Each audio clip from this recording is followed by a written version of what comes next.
The Swan Lake Fire's recent movement towards Cooper Landing has impacted business, traffic, tourism, and the health of residents.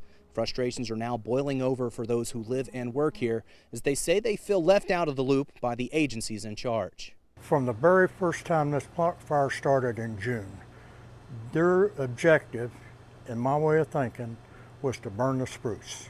It wasn't to contain the fire, it was to burn the spruce.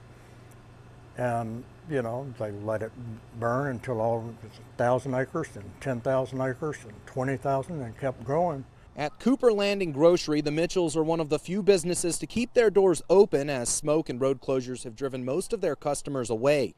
The couple has packed up and they're ready to evacuate at a moment's notice, but the decision hasn't been easy because they've gotten mixed messages about where the active portions of the fire are located. One of their employees is also a volunteer EMT in the area. Since the fire first sparked up in June, he's seen the toll it's taking on residents firsthand, and this week he's seeing an uptick in calls. Several yesterday that were directly related to the smoke conditions, and so, you know, especially with the elderly, being able to communicate with them and being able to get them timely information so that they can make plans. You know, if we did have to evacuate, it could end up being a problem at the end of the day. For now, that level 1 evacuation readiness status is still in effect for Cooper Landing, as well as for homes east of Feuding Lane and Atkins Road all the way to the Kenai Wildlife Refuge, and for homes on North Fork Road and Diamond Ridge Road in the Homer area.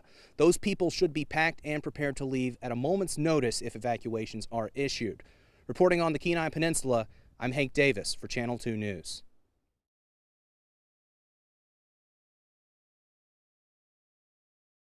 In Cooper Landing, the air is hot and thick with smoke, and stores are slowly closing one by one as somewhere nearby the Swan Lake fire continues to burn. There is, no justification whatsoever for letting it burn, given all the other factors involved. It should have been a decision to put it out or attempt to put it out at all cost, or to contain it to as best possible. To prevent it from getting to where it's at. Colin Lowe is one of several business owners that are frustrated over the fact that the Swan Lake fire has been revived by high winds closer to their community than ever.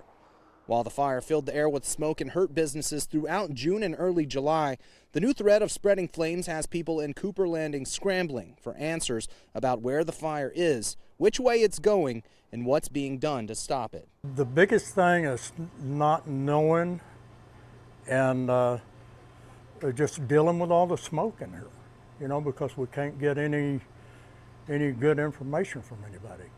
They do what each agency is trained to do, but not really communicate too well between the agencies, or at least that's the way it appears to us. Residents are hoping to get some answers tonight at a community meeting. We'll also be there to gather the latest on the Swan Lake fire. So join us back at 10 o'clock on the late edition for updates. Reporting from Cooper Landing, I'm Hank Davis for Channel 2 News.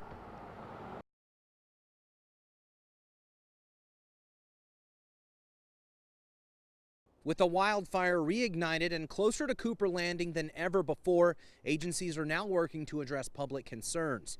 It's a community meeting that many consider long overdue. The smoke from the Swan Lake fire continues to fill the skies near the community of Cooper Landing.